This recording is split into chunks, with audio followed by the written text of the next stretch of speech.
My husband and I are happily married and have one child together. He has one daughter from a previous relationship. We get along great with his ex and her husband. They weren't together long as they were lifelong friends who briefly tried dating and realized they were better as friends, even after the birth of their daughter. Everyone gets along with the exception of their daughter, who really doesn't get along with anyone. She stayed with her aunt, and when she left a couple weeks later, her cousin had to start therapy. The aunt went low contact with all of us. Her grandmother stopped having her for more than a couple days because her blood pressure can't take it. She's been in therapy, asked if something has happened to her, but she is just defiant. She has been diagnosed with oppositional defiant disorder. Her mother and stepfather have started therapy because of the constant stress of having her around. We told them that of course we would have her stay with us. It's been miserable. She goes out of her way to do the opposite of what anyone asks her to do. Refuses to do basic chores, i.e. picking up her own trash and dirty clothes. We gave her the household chore of vacuuming once a day in the 3 rooms that have carpet. It takes maybe 15 minutes. We found out she traded. Our son then complained when she was caught that it wasn't fair he got the easier job of watering 2 plants. We told her that not only is he only 8 years old, but he is developmentally delayed and has muscular dystrophy and can barely push the vacuum. Not only that, but he's nonverbal and couldn't tell her no. He just did as he was told. The last straw was when I went into her room to put clothes away and noticed her pile of leftover food and wrappers. ID told her multiple times it needed thrown away. I decided to do it that time because it was starting to mold and she would lose food in her room privileges. I picked it up and there were a couple roaches. We called an exterminator and he said they were only in her room and we were lucky to find it early, and it most likely happened because instead of throwing her trash away, she just threw it out the window and left the window open. My husband says we shouldn't have kicked her out because now resents us and feels like we are giving up on her. I said I understood that as a parent, but at what point does she have to stop making all of us miserable? Besides, I think the best thing is to finally make her take some responsibility for herself, and despite efforts with therapy, attempted quality time, punishments, encouragements, he is just enabling her at this point. Ultimately, I purchased the house prior to marriage and it's still in my name. I refuse to have my son live with someone who will take advantage of him and live in a house with roaches and mold. My husband and I are starting therapy soon for ourselves as well because of this, and she is staying with the second friend because the first made her leave. Comment 1. My son has odd. It was difficult when he was younger. As he got older, he began to be able to regulate his responses. He learned to ask himself, am I really angry about X, or is it just my odd telling me that? While he can still struggle with it, he also makes a conscious decision to relax. I can see him physically let it go. He learned through therapy and maturity to better regulate his. Your stepdaughter is making conscious decisions to not throw the trash away, not do chores, to be mean and ugly. Is it harder to not jump to resistance if one has odd? Yes, it is. But if she had been in therapy, she should have learned her triggers and tips on controlling her reactions. She is choosing to act the way she acts. Comment 2. First, parenting makes mortals of us all, and I don't wish pairing that role with odd, especially if the child in question is related by marriage. Second, I don't know enough about odd to judge whether or not your expectations matched her capacity. It feels unfair that she's been bounced around so much, as I imagine the changes made it difficult for her to make use of the tools she would have received. I'm curious how familiar each of the responsible family members were with odd and what they needed to do. But, your ST is an adult and, while she became part of your family when you married her dad, she's of age to be on her own. As such, NTA. I hope she finds her way. I 28F bought my house 5 years ago.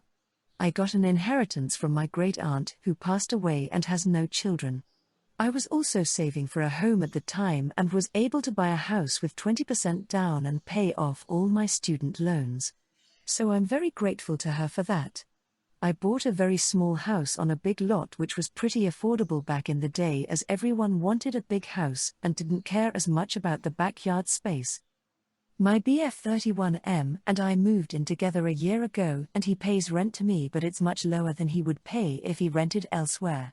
He began complaining about how I ran my house like that. I hang up my laundry outside on clotheslines, and also because I tore out the grass in my front yard to make a wildflower garden and clover lawn. I don't know why he has opinions about what the lawn is made of, but he complains it looks ghetto. It's not even obstructing his hobbies, he doesn't even hang out outside.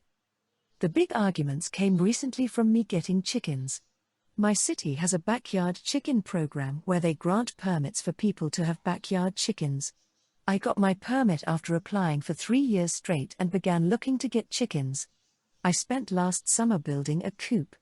My BF knows how to use tools but refused to help, saying it will make the house look like a barnyard. So I did it myself, and now he is complaining he moved in with me to live in a house, not a farm. He claims the chickens will be disgusting, but our neighbor got the permit last year and has chickens, but there is no weird smells or sounds coming from them. Last night I finally got the 4 heritage breed chickens I was looking for and told him, and he yelled at me for not listening to him. I was sick of this and told him to move out since he can't stand to live in a house with chickens in the backyard, and he got all quiet and proceeded to ignore me today. I'm starting to think he wants to move out but doesn't want to deal with the high rent elsewhere. He is always telling me because he pays rent he should get a say. AITA for telling him to move out because he won't let me do as I want on my own property. My house is finally looking like the house of my dreams, and I put work in every weekend to do it all myself. I feel like he is now intruding on my paradise and being super critical of everything has me wanting him to leave. Comment 1. He doesn't get a say as he pays a piddly amount of money to live there, but doesn't sound like he contributes to the upkeep of the house. Granted, I'm only seeing this small sliver of your relationship, but it really doesn't seem like you two are all that compatible. You're doing things to help the environment while saving money in the process, eggs, lower utilities by hanging clothes outside, etc., and he does nothing but insult you about it and get angry. Trust your gut. He does want to move out but doesn't want to pay higher rent elsewhere. Comment 2. At this point, break up with him, because if he can't stand how you run your house, how can you two be together in the long run? To me, it sounds like he just wants to have some sort of say or be included in decisions like a couple normally would. If you think about it, if the roles were reversed, it would be kind of shitty of him to say it's his house and you don't get a say because you only pay so little money. That's not how couples work. There should be some compromise. But at the end of the day, it's your house, your relationship, and you're going to do what you're going to do. Hope it gets better. Comment 3. NTA, I had a live-in BF in my house who paid well below the market rent. As time went on, he started making changes in my house without asking, broke family heirlooms, and then say, well, you shouldn't have put it there. It only got worse over time. Give him 30 days notice, change the locks and count your blessings. I, 20F, have a college roommate, Michelle, 34F, who I share summer housing with in our university's dorms. Michelle is super sweet to me, and despite our age gap we get along really nicely. It's a great dorm situation, and I think Michelle sees me as a little sister. I mostly like to cook my meals in our dorm kitchen, but sometimes I treat myself to eating out. This is where the problem started. A lot of the time, Michelle will join me to eat out, either because she's free and I want company when my friends are busy, or because she invited me somewhere and I was free to come along. Lately, Michelle had been showering me in extra attention and even paying for most of my meals when we eat out. She's super generous with her money, but has no job and is completely reliant on her parents. I always told her that it was fine and that I could pay for myself, but she always refused. One day we went out to eat at a slightly nicer sushi restaurant to celebrate being done with midterms. To put it as politely as possible, Michelle is a bigger girl, so she ordered dumpling appetizers, 5 sushi rolls, and a drink. She usually orders 2 to 3 meals per restaurant we go to. I got 1 sushi roll and water because it was $10, $17 a roll, and I'm not a big eater. When we were halfway through the meal, Michelle suggests that it's my turn to pay for both our meals. I say, what do you mean? We never set up any kind of agreement.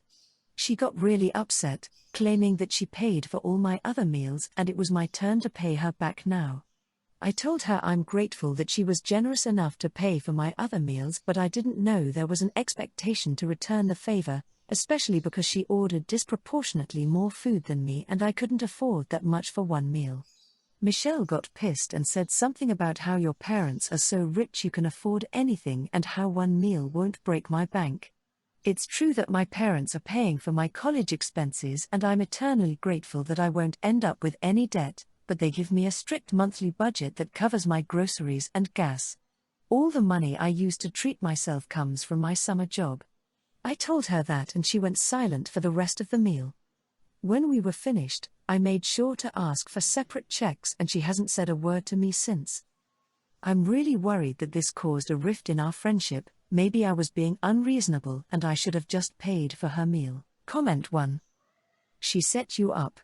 She paid for your meals out a few times and I bet you those meals were very equal and much cheaper. She saw her time to spread on you when she paid. Probably over $100 for her meal and yours was $20.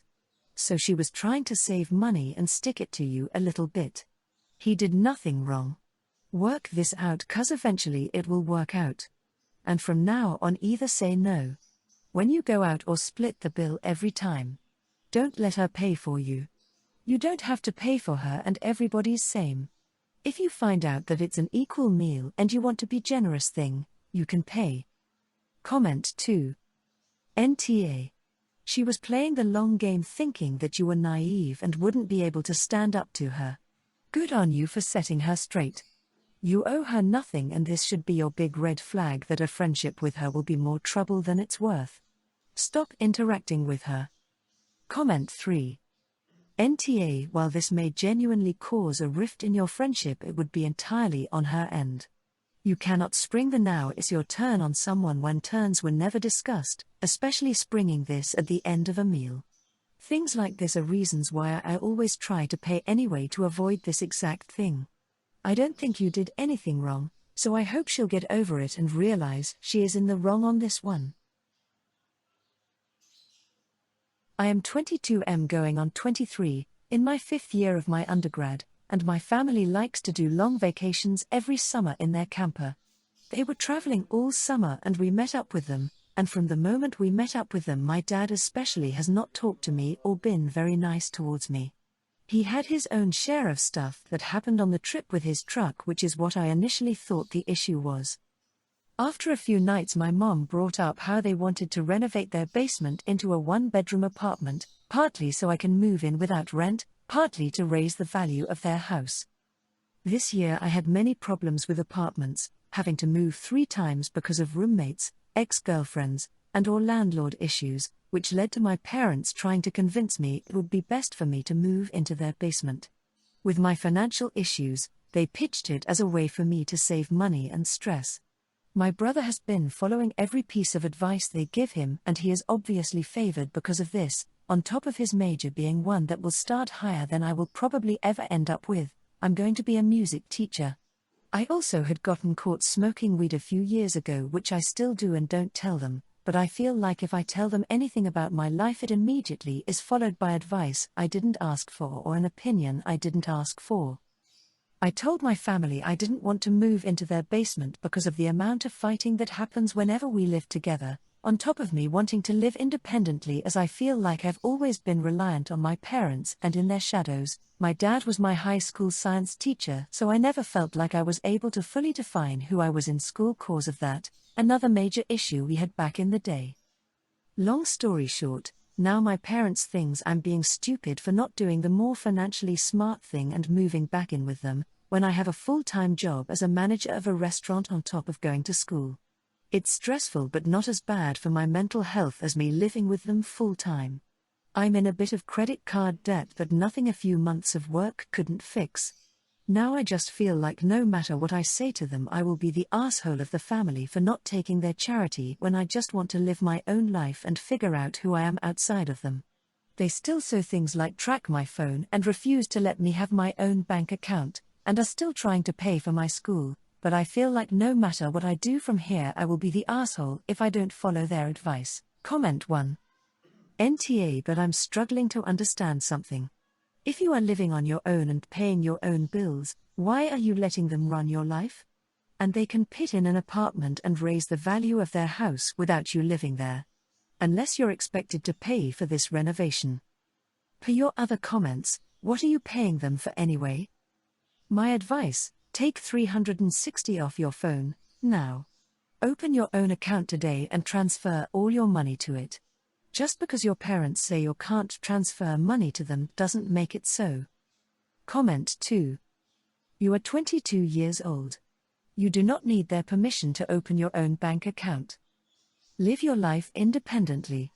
It sounds like living at home is not worth the aggravation. NTA.